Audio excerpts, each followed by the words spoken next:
नमस्कार। आइए आज के इस वीडियो में देखते हैं बिहार सामान्य ज्ञान, जो कि क्राउन पब्लिकेशन का है। इसका मॉडर्न इतिहास का अगला टॉपिक जो है बिहार में नागरिक सरकार का संगठन। स्वतंत्रता आंदोलन के दौरान लोकमान्य तिलक ने उद्घोष किया था, स्वतंत्रता हमारा जन्मसिद्ध अधिकार है, इसे हम लेकर रहेंगे। उनकी यह उद्घोष 15 अगस्त 1947 को फलीभूत हुई। अंग्रेजों की औपनिवेशिक शासन व्यवस्था से भारतीयों को मुक्ति मिली। अंग्रेजों से पूर्व अफगानी, तुर्क, पठान, मुगल अधिकारी, विदेशी आक्रमणकारियों को यहाँ शासन व्यवस्था रही थी। भारतीय उनके अधीन थे। पराधीन मनुष्य न तो सुखी रह पाता है और न ही अपनी इच्छाओं के अनुकूल जीवन व्यतीत कर पाता है। इस तरह स्वतंत्रता का महत्व हमारे लिए और बढ़ जाता है। बिहार के लोग विदेशी शासन व्यवस्था से सर्वाधिक पीड़ित रहे थे। स्वतंत्रता के पश्चात बिहारियों में पहले नागरिक शासन व्यवस्था स्थापित हुई। इसी के साथ यह आशा जगी कि अब बिहार का सर्वांगीण विकास संभव है।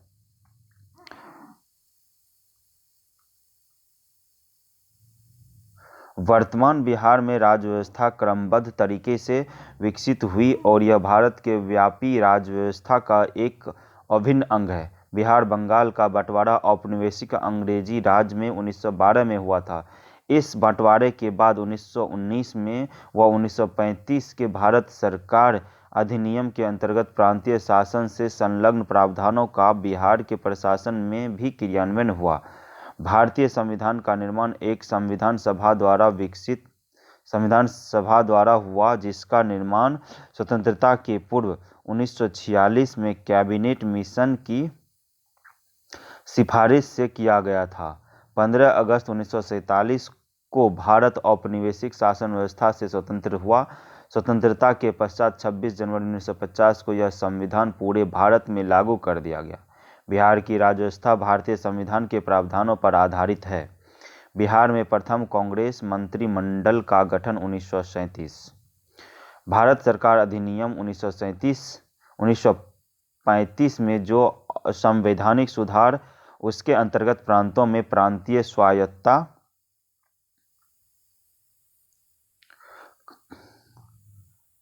कानून का फैसला हुआ।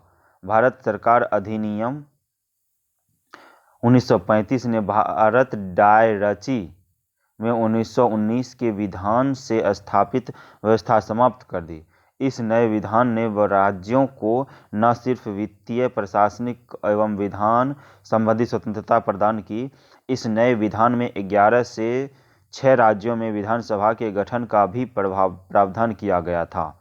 बिहार में विधानसभा एवं विधान परिषद के लिए क्रमशः 152 एवं 30 सीटों की व्यवस्था की गई थी। इस नए विधान के अंतर्गत बिहार में पहले विधानसभा के लिए चुनाव 1937 में 22 से 27 जनवरी के मध्य बिहार के 152 निर्वाचन मंडल क्षेत्रों में चुनाव संपन्न हुए।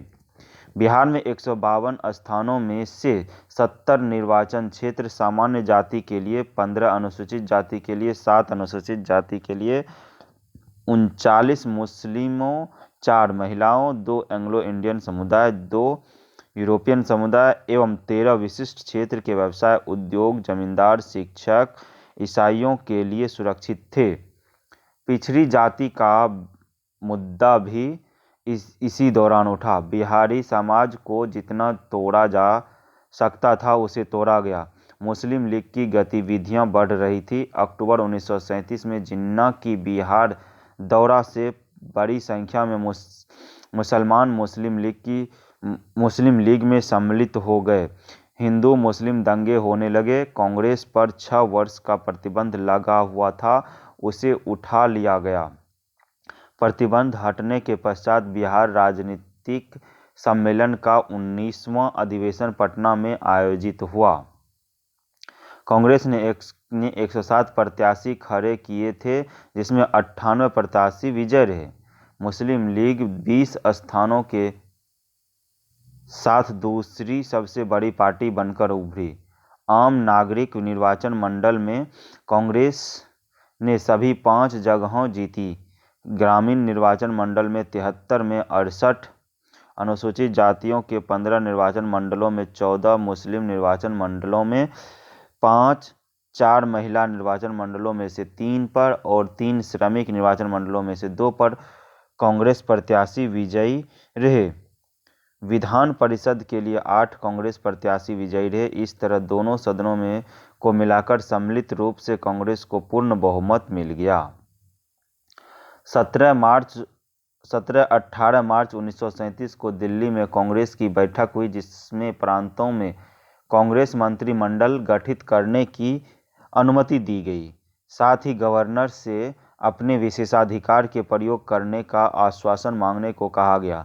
बिहार में श्री कृष्ण सिंह को मंत्रिमंडल गठित करने का आमंत्रण मिला। उन्होंने गवर्नर से उक्त आशय का आश्वासन मांगा। गवर्नर ने इस तरह का आश्वासन देने से स्पष्ट मना कर दिया। आश्वासन न मिलने के कारण श्री कृष्ण ने सरकार बनाने से इनकार कर दिया। फलस्वरूप इंडिपेंडेंस पार्टी के मोहम्मद यूनुस को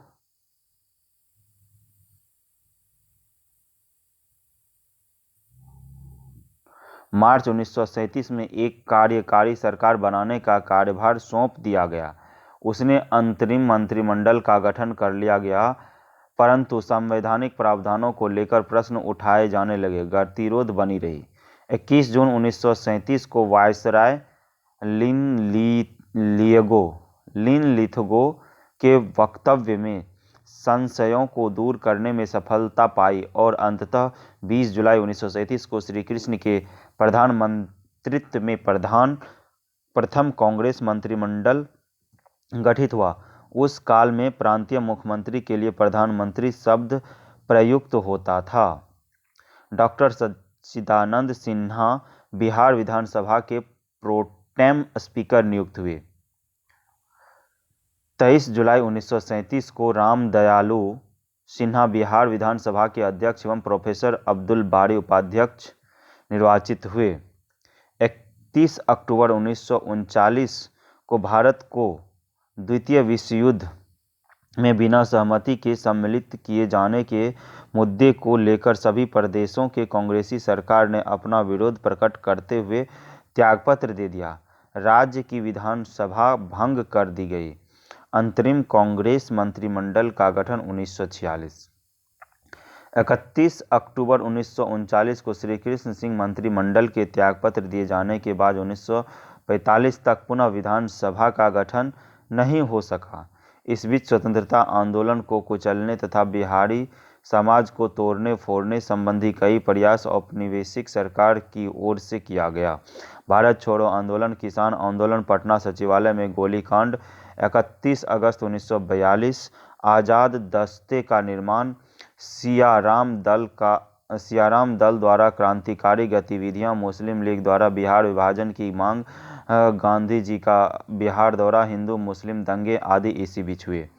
मार्च 1946 में चुनाव परिणाम घोषित हुए। बिहार विधानसभा के 152 सीटों में कांग्रेस ने 98, मुस्लिम लीग को 34, मोमिन को 5, आदिवासियों को 3 और निर्दलीय को 12 सीटें मिली।